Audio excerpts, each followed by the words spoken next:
Hello everyone, welcome to my first Flosstube Extra. Today we are going to be making some needle minders. So basically what I do for these is I get enamel pins and I turn them into, here's one I made, a little needle minder with a magnet. They're very inexpensive to make, they're very easy to make, and I just thought I would show you how I do them. So this one says, long story short, I survived. So basically I just bought enamel pins. I'll go online and look for cheap enamel pins and purchase some. So here's the ones I have.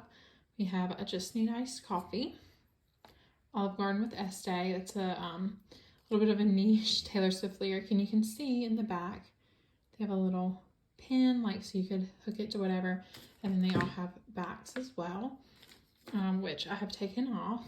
We have this one, which is teardrops on my guitar. I was painting this morning, so sorry if my fingernails are dirty. I was painting with my son. A little snowflake, glittery one. Don't hate me because I'm a little cooler. I love that one. A little Mickey Christmas hot chocolate coffee. A little blowfish. If you see my floss tubes, I'm going to use this for my Deadly Aquarium Sal. We have a strawberry. This one, which says nothing good starts in a getaway car, another Taylor Swift lyric. A pumpkin spice latte, again one of my favorites. And then this one, which says Silly Goose Society. So I'm going to be turning all of these into needle minders today. So what you're going to need is your pins or whatever you're going to use. I tend to use enamel pins. I haven't used anything else yet. Maybe one day I will.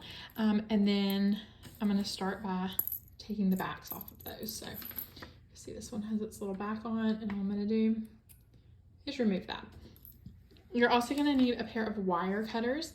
These I like a lot because you can kind of see right there, there's a very small divot, but it's not very large. It's pretty much flush on the back, whereas this one, and another pair, has a very big divot.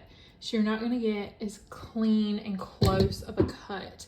So basically, the closer you can get to that right there, you know, the end, the shorter that's going to be, and you want it to be as short as possible. So it's not poking your fabric or anything. So you want one that's pretty flush on the end. I have seen people actually take it completely off using a grinder. That's not something that's very feasible for me, and I've never had any problems with these, like tearing or snagging my fabric or anything, so I'm not super concerned about it. You're also going to need E6000. I haven't had any issues with magnets falling off. I think my first needle minder I probably made about 6 months ago, and I haven't had any issues with wiggling magnets on any of the ones I've made. A paintbrush or something, I'm going to use the end of a paintbrush, but something like pointy to basically help you spread the glue onto your magnets and onto your enamel pin. And then your magnets. These I'm going to link below because they are amazing. I love them so much. I bought these from Amazon, and literally they are so strong. Like, watch this. So I'm going to let this one go. You see it jump to that one. So like, if I set them, watch this. Well, okay, you can see how magnetic they are, which can be, oh gosh, can be a little tedious to work with, but I found that it's really easy to do if you connect them. This is the case they came in, if I connect them to either side, so I can kind of grab the size I need a little bit easier. I'm going to move these out of the way because we already know we need to take those off. And then of course you can have some needles or whatever you want to test them and make sure they actually work. Which, I mean, obviously we know they will because they're real magnets, but it's kind of nice to have a needle and test that out just for fun. So let's go ahead and start with our first step. The first thing you're going to do is pick your first pin. I am going to only show you one on this video. I'll do the rest off camera. Let's see, let's do the strawberries on this one. Okay, so we're going to take your pin. We see we have that little spot right there where you took your the back off. So what we're going to do is take our wire cutters. I'm going to put it as close to the edge of that as possible. Now this one, you can kind of see it has two. So what I'm going to do is cut the big one first. I'm going to get it as close to the bottom of that as possible. Just squeeze really tightly. Sometimes you might have to twist it. And as you can see, that is cut off. It did cut the little one as well. Sometimes it'll cut the little one. Sometimes it won't. This is pretty flush. Like, this is very flush in my opinion.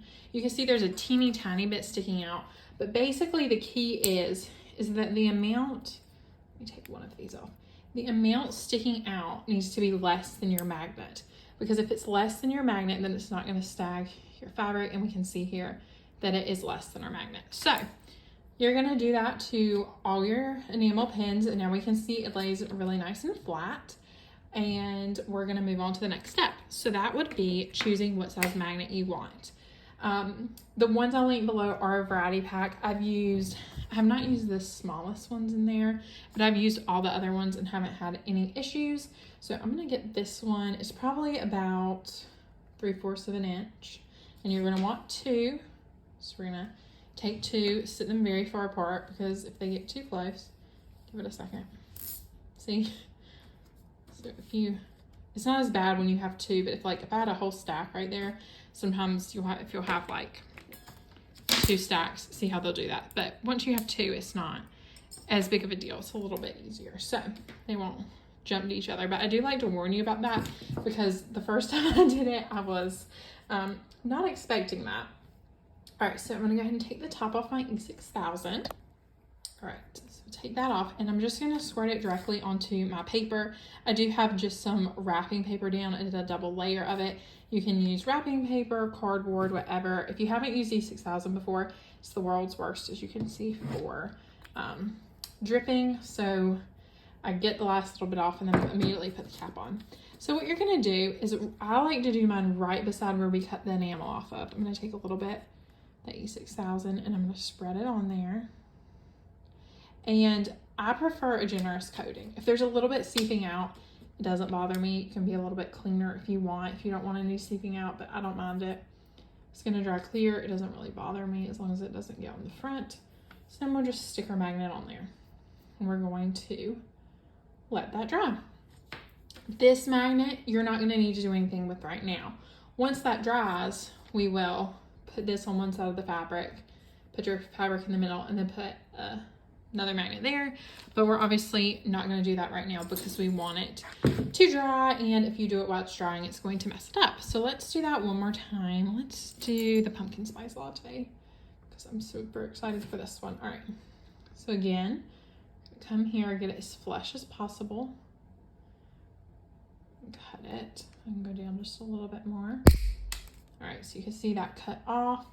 If you feel like you can cut it a little bit more, of course, go back and do that, but mine is very flush. And like I said, I've had no issues with this rubbing my fabric or anything, making snags in it, anything like that. All right, I'm gonna get 2 more magnets. This is a very simple, straightforward process.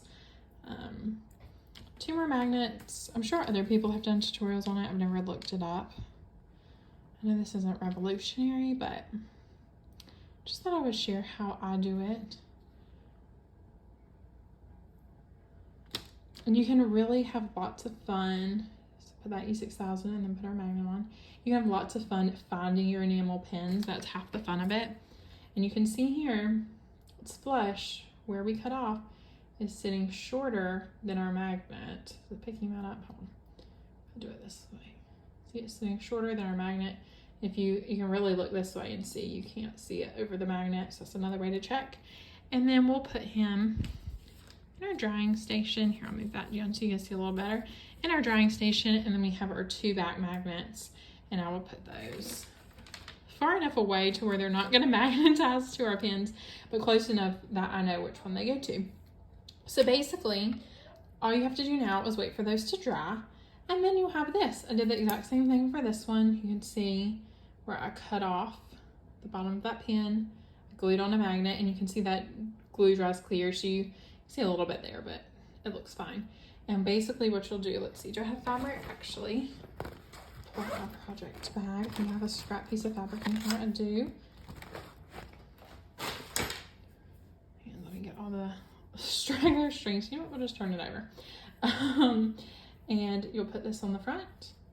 You'll magnetize it to the back, and watch this. Literally, I can let it go and it's gonna magnetize right to it, because these magnets are so strong, and it's not coming off. It's on there. I have a needle right here. Let's see. There we go. This little needle case from Hobby Lobby. They have some earrings that I decided to take out while I was stitching. And again, you can just literally drop it on there because that magnet is so strong.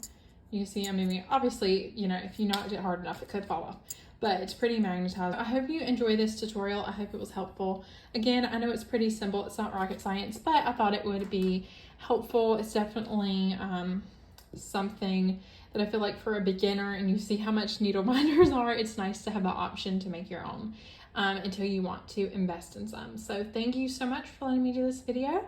I hope to see you soon in my next Flosstube. Thanks for watching. Bye.